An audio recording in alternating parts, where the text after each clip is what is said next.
안녕하세요. 스페인 안드레입니다. 오늘은 여러분에게 가우디가 성가적 성당을 만들 때 어떤 고민을 했나 이런 부분에 대한 것을 건축학적으로 설명을 드리도록 하겠습니다. 첫 번째로는 동양 건축과 서양 건축이 어떻게 다른지 설명을 드릴게요. 우리나라에서는 전통 가옥을 어떻게 지었냐면 주춧돌을 세워놓고 그 위에 기둥을 세우고 그 위에 지붕을 만든 다음에 지붕 밑에다가 벽을 붙이는 구조로 만들었습니다.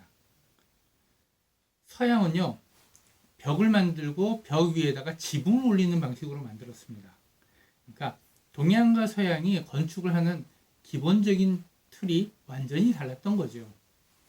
그럼 서양 건축은 벽부터 만들었다라고 이야기하는데 그 원료가 어떻게 되냐면요. 기본적으로 로마네스크 양식과 고디 양식이 구조를 만드는 데는 가장 대표적인 양식입니다. 로마네스크 양식은 로마시 가치를 만들었다라고 해서 로마네스크 양식이라고 이야기하는데요. 간단하게 이야기해서 위에서 내려오는 천장에서 내려오는 모든 무게를 다 기둥이 받고 있습니다.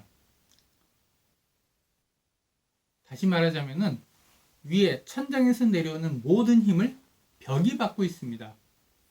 벽의 특징은 두껍고 창문이 크지가 않은 것이 그 특징이죠. 그래서 로마네스크 양식의 성당을 가보면 좀 어둠침침한 느낌이 듭니다.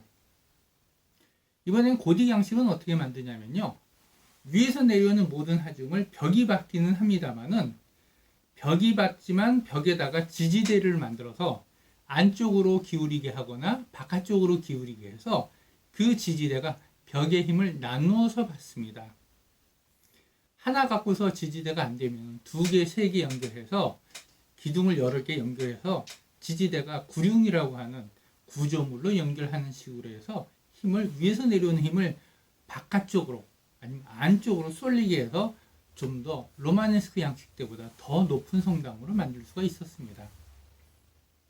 자, 가우디는요, 레우스라고 하는 곳에서 태어나서 로마의 건축을 어렸을 때부터 주의 깊게 공부를 했고요. 그 다음 건축학교를 다니면서 건축의 기본적인 구조에 대한 공부를 확실하게 했고 또한 구조역학에 대한 공부를 잘 했던 사람입니다. 그래서 어떤 건축물을 만들면 힘이 어느 방향으로 어느 정도 쏠리는지에 대한 공부를 아주 차근차근 했던 사람이고요. 가우디가 성가적 성당을 만들면서 가장 핵심적으로 만들었었던 부분 중에 하나는 빛입니다. 자, 저희가 성가적 성당에 가서 보면은 맨 먼저 탄생이면을 가서 봅니다.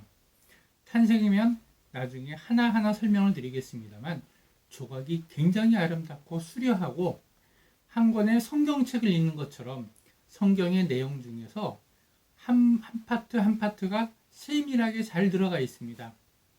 이런 부분은 나중에 제가 다시 설명을 해드리도록 하죠. 그런데 제가 드리고 있는 이 말씀은 가우디 사후에 만들어진 내부에서 볼 수 있는 구조적인 부분입니다.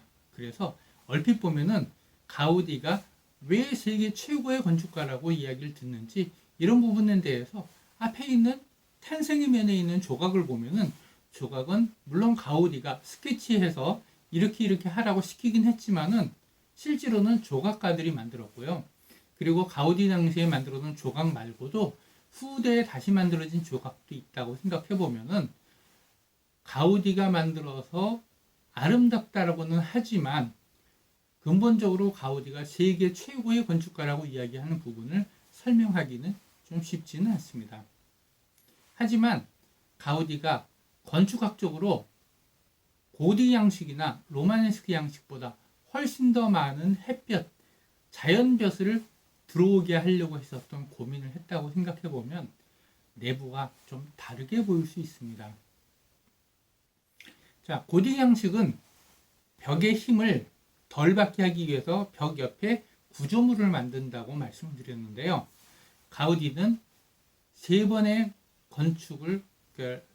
디자인을 바꾸게 됐는데 첫 번째 디자인으로는 피라미드식으로 윗부분을 피라미드식으로 만들고 위에서 내려오는 모든 하중을 기둥이 받는 구조로 만들었습니다. 기둥은 56개의 기둥이고요. 기둥에 대해서는 나중에 다시 한번 설명을 드리도록 할게요. 자, 기둥으로 힘을 받기로 했는데 가우디가 원하는 만큼의 빛이 들어오질 않는 거예요. 그래서 여러 가지 궁리를 했습니다. 여러 가지 궁리를 하다가 빛과는 좀 관계는 없습니다만은 두 번째 디자인이 바뀌면서 가우디식 아치라고 하는 아치를 만들었습니다. 지금 보는 것처럼 쇠사슬 같은 것을 이렇게 잡고서 가까이 하거나 멀리 하거나 했을 때 생기는 이 아치의 형태가 위에서 내려오는 힘을 가장 옆에서 적게 받는 구조를 만든다라고 합니다. 그래서 기둥을 이런 가우디식 아치 형태로 만든 것이 두 번째 아치입니다. 그런데 그럼에도 불구하고 위에서 내려오는 햇볕이, 성당 내부에 있는 햇볕이 가우디가 원하는 만큼의 광량이 들어오지 않는 거예요. 그래서 세 번째 디자인을 했는데, 세 번째는 위에서 내려오는 모든 하중을 기둥이 받고 벽에다가 꼬로 이렇게 경사를 지게 만들어 놨습니다. 자, 꼬로가 이 경사지게 안쪽으로 만들어 놓으면은 벽에 들어오는 힘이 전부 다 안쪽으로 쏠리겠죠. 그리고 꼬로성 밑에다가 기둥을 세워 놓는 거예요. 그러니까 기둥이 56개가 내부에서 위에서 내려오는 모든 하중을 받치고 있는 데다가 벽에는 꼬로석을 만들어 놓고 꼬로석이 안쪽으로 향하게 해서 무게중심을 안쪽으로 하게 하고 기둥을 박아놔서 벽 자체는 하중이 자신의 무게만 하중을 버티면 되는 그런 구조로 만들어졌습니다. 그 다음 천장에다가 구멍을 많이 뚫었어요. 구멍을 많이 뚫어 놓으니까 두 가지 특징이 있는데요. 첫 번째는 막혀있는 구멍보다 빛이 훨씬 더 많이 들어오죠. 그러니까 구멍을 많이 뚫어 놓으니까 빛이 많이 들어오는데, 그리고 천장에 구멍이 있으니까 무게가 굉장히 가벼워집니다. 천장 자체의 무게가 굉장히 가벼워집니다. 그런데 단점도 있죠. 구멍을 뚫어 놓으니까 평평한 것보다 구조가 잘 부서지기가 좋습니다. 그래서 가우디는 그 문제를 해결을 이렇게 했습니다. 기둥을 만들어 놓되 기둥이 밑에서 올라가다가 옹이가 맺어지고 옹이에서 가지가 뻗어지고 가지가 뻗어지는 방식으로 해서 촘촘하게 위에 천장을 잡아주는 그런 구조로 만들었습니다. 실제로 밑에서 위를 쳐다보면요, 그 기둥들이 나무 모양으로 해서 막 가지가 뻗어져 있고요. 이것이 촘촘하기 위해 천장을 받쳐주고 있는데 그 기둥들 사이로 빛이 들어오는데요. 물론 지금 공사하고 있으니까 위에 천장에서 내려오는 빛은 전부 다 전등빛입니다만은 공사가 다 끝나고 나면은 그 위에 막혀 있는 부분을 뚫게 되고 천장, 하늘에서 직접 내려오는 자연빛으로 천장을 통해서 밑으로 내려오게 될 겁니다. 그러면은 빛이 가우디가 원하는 만큼의 빛이 충분하게 들어오고요. 천장도 탄탄하게 받치고 있어서 가우디가 원하는 만큼의 빛을 들어오게 할 수 있는 세 번째 구조를 만든 겁니다. 사람들이 이런 생각을 합니다. 가우디가 세 번을 건축을 바꿨는데 만약에 네 번째 설계도를 변경하게 된다면 어떻게 될 것인가? 저로서는 생각이 되지 않습니다. 아마 가우디 같은 사람이나 그런 생각을 하겠지만은 이미 가우디 돌아가실 때가 나이가 76살이고 하니까 뭐 생각을 해봐도 별 소용없는 일인 것은 압니다만은 가우디가 이런 역대에 존재하지 않았었던 그런 종류의 건축 양식을 만들어서 저런 부분을 만들었다고 하는 것이 굉장히 쇼킹한 일이라고 할 수 있고요. 성가적 성당이 유명하고 그리고 진짜 봐야 한 이유는 지금 말씀드린 것 같은 건축학적인 특징이 있어서라고 생각할 수 있습니다.